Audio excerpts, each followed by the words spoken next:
GST reports in tally. एक regular dealer normally जो GST return file करता है वो है GSTR1, GSTR3B और हाल ही में नया रिटर्न फॉर्म QRMP यानी कि क्वार्टरली रिटर्न मंथली पेमेंट का ऑप्शन भी अवेलेबल हुआ। हालांकि वो GSTR3B रिटर्न ही है, बट वहां पे हमें क्वार्टरली रिटर्न फाइल करना होता है, लेकिन पेमेंट हमें मंथली करना होता है। आप हमारे YouTube चैनल पर जाके इस स्कीम वर्क कैसा करता है ये पूरा का पूरा इंफॉर्मेशन वहां से कलेक्ट कर सकते हैं। तो हम बात करते हैं टैली प्राइम में कौन कौन से reports that is related to GST returns available हैं, उसको हम इस वीडियो में समझेंगे। तो जीएसटी रिटर्न कौन कौन से फाइल करने हैं? 2 रिटर्न फाइल्स करने हैं, दैट इज GSTR1 और GSTR3B। Display statutory report that is GST। अब यहाँ पे टैली प्राइम में हम देख सकते हैं GSTR1, GSTR2, GSTR3B। GSTR1 that is related to sales. आपने जितने भी सेल्स किए होंगे, सेल्स के रिलेटेड जो भी डेबिट नोट या क्रेडिट नोट होंगे और एक्सपोर्ट का सेल हो गया या फिर आपकी जो आउटवर्ड सप्लाई हो गई, वो सारे के सारे एंट्रीज आपको कहाँ पे देखने को मिलेंगे? GSTR1 में। एंड जस्ट अपोजिट अगर आपके परचेस है, इनवर्ड सप्लाई है, तो वो GSTR2 में देखने को मिलेंगे। और GSTR3B is a computation summary जहाँ पे GSTR1 का टोटल टैक्स एंड GSTR3B का टोटल इनपुट टैक्स आप यहाँ पे समरी के तौर पे देख सकते हैं। आपको रिटर्न जो फाइल करना है वो GSTR1 फाइल करना है और GSTR3B। GSTR1 आप चाहो तो मंथली, क्वार्टरली, डिपेंड करता है कि आपका टर्नओवर क्या है, उस हिसाब से फाइल कर सकते हो। 3B के हिसाब से अगर आपका टर्नओवर आप डिसाइड करते हो कि आपको क्वार्टरली फाइलिंग करनी है तो क्वार्टरली फाइलिंग कर सकते हैं, बट आपको पेमेंट तो मंथली ही करना होगा बेस्ड ऑन अप्रोप्रिएट वैल्यू। उसका वर्किंग एंड उसका मैकेनिज्म कुछ अलग प्रकार से होता है। तो GSTR1 एंड GSTR3B फाइल कैसे करना है, डेफिनेटली हम आने वाले वीडियो में डिटेल में समझेंगे how to file your GSTR1 and GSTR3B। GSTR2 just एक रिपोर्ट है जहां पे आप अपने परचेस की एंट्री को वेरीफाई कर सकते हो, लेकिन इसके अलावा भी चीज है जैसे कि GSTR2A। GSTR2A क्या होता है? उसी तरह से GSTR2B एक रिपोर्ट है, 2A and 2B that is auto populated report of your purchase entry. आपने जितने भी परचेस किए रहेंगे पोर्टल पे वो सारी एंट्री GSTR2A के अंदर रिफ्लेक्ट होते हैं। तो वो GSTR2A एंड 2B के बारे में भी हम आगे आने वाले वीडियो में डेफिनेटली समझेंगे, या फिर आपने GST प्रैक्टिकल अप्रोच वाला कोर्स अगर आपने ऑलरेडी कवर किया है तो वहां पे हमने इसको डिटेल में डिस्कस किया है कि GSTR2A एंड GSTR2B में डिफरेंस क्या है और उसको रिकंसिलेशन कैसे करना है। तो हम चलते हैं GSTR1 में। तो GSTR1 कुछ इस प्रकार से ये रिटर्न समरी हमारे सामने अवेलेबल होता है। तो टैली प्राइम में समझते हैं कि यहाँ पे हर एक फील्ड का ऑप्शन का इंपॉर्टेंस क्या है और ये मतलब क्या है। Total number of vouchers for the month of July कितने हैं? 37।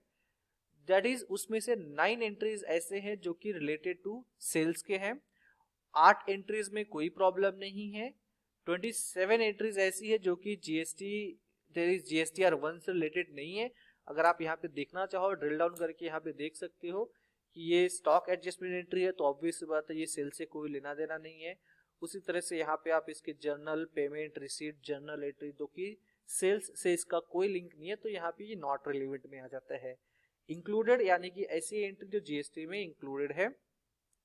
और सबसे इंपॉर्टेंट चीज यहाँ पर है ये कि अनसर्टेन ट्रांजेक्शन, यानी कि ये ऐसी ट्रांजेक्शन है जिसका कुछ श्योरिटी नहीं है, यानी कि यहाँ पे एरर के तौर पे यहाँ पे रिफ्लेक्ट कर रहा है। मेक श्योर कि ये एंट्री आपकी हमेशा क्या होनी चाहिए, यहाँ पे एरर है वो 0 होना चाहिए। अब इस एंट्री को देख सकते हैं, स्टारटेक इंडिया प्राइवेट लिमिटेड को information required for generating table wise detail is not provided, यानी कि जो एंट्री हमने रिकॉर्ड की उसमें कुछ न कुछ इन्फॉर्मेशन इनकम्प्लीट है। आप एंटर करके इसको अगर देखना चाहो तो यहाँ पे पार्टी का जीएसटी रजिस्ट्रेशन नंबर गलत दिखा रहा है। अब ये पार्टी का जीएसटी रजिस्ट्रेशन नंबर गलत है तो हो सकता है कि पार्टी का जीएसटी नंबर सच में गलत हो। अगर ये गलत है तो आपने को करेक्ट जीएसटी नंबर एंटर करना है। अगर आपने वेरीफाई कर लिया नहीं ये राइट है लेकिन फिर भी टैली रॉन्ग दिखा रहा है, तो आप यहाँ पे एक्सेप्ट जीएसटी रजिस्ट्रेशन नंबर पे क्लिक कर सकते हो कि यस ये मेरा राइट है, आप भले ही गलत दिखा रहे हो। कभी कभी टैली में ऐसा प्रॉब्लम्स होता है कि जीएसटी रजिस्ट्रेशन नंबर राइट है बट वो गलत दिखाता है। तो यहाँ से क्या हो गया, यहाँ से ये एंट्री निकल गई। अब यहाँ से टोटल नंबर ऑफ एंट्रीज कितने हो गए, 9। अब बात करें टेबल वाइज इंफॉर्मेशन की, तो इस टेबल वाइज इंफॉर्मेशन को हम जब GSTR 1 फाइल करेंगे तो और डिटेल में समझेंगे, लेकिन एक ब्रीफ समरी के तौर पे B2B यानी कि बिजनेस टू बिजनेस आपने किसी सामने वाली पार्टी को सेल किया जो GST होल्डर है, चाहे वो रेगुलर डीलर हो चाहे वो कंपोजिट डीलर हो, तो वो एंट्री आपकी B2B में काउंट होती है। B2C लार्ज यानी कि आपने ऐसे नॉन GST होल्डर को सेल किया है जिसके इनवॉइस की वैल्यू 2.5 लाख के अबव है और वो दूसरे स्टेट से बिलोंग करता है, यानी कि दूसरे स्टेट में अगर कोई बायर है जो GST होल्डर नहीं है और आपने उसको सेल किया 2.5 लाख के ऊपर, तो वो इनवॉइस कहलाता है B2C लार्ज। B2C स्मॉल वो इनवॉइस है जब आपने किसी कंज्यूमर को नॉन GST होल्डर को सेल किया, चाहे वो आपके स्टेट का हो चाहे किसी भी स्टेट का हो। अगर आपके स्टेट का है तो कितने भी रुपए का प्रोडक्ट परचेज करी कोई फर्क नहीं, लेकिन अगर दूसरे स्टेट का है तो 2.5 लाख के नीचे रहेगा तो B2C स्मॉल। अगर वही दूसरे स्टेट का कंज्यूमर है 2.5 लाख के ऊपर है तो B2C लार्ज कहलाता है। क्रेडिट नोट, अगर B2B सेल्स के अगेंस्ट कोई आपका क्रेडिट नोट डेबिट नोट हो तो आपको यहाँ पे रिकॉर्ड आ जाएगा उसका एंट्री, और आपने कोई B2C लार्ज इनवॉइस के अगेंस्ट कोई credit note debit note record किया है तो वो यहाँ पे आपको रिफ्लेक्ट हो जाता है। एक्सपोर्ट इनवॉइसेस, आपने जो भी एक्सपोर्ट किए हैं दैट इज प्योरली एक्सपोर्ट हो, चाहे वो टैक्सेबल एक्सपोर्ट हो चाहे नॉन टैक्सेबल एक्सपोर्ट हो, आउट ऑफ इंडिया आपने जो सप्लाई किया, चाहे गुड्स की बात करूं चाहे सर्विस की बात करूं, तो वो इस टेबल में आपको यहाँ पे रिफ्लेक्ट होता है।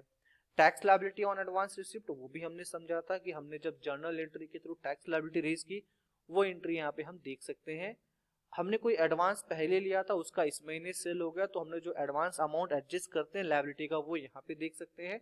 और ऐसे प्रोडक्ट ऐसे सर्विस ऐसे गुड्स जिसपे कोई GST एप्लीकेबल नहीं है तो वो रिलेटेड टैब में जाता है।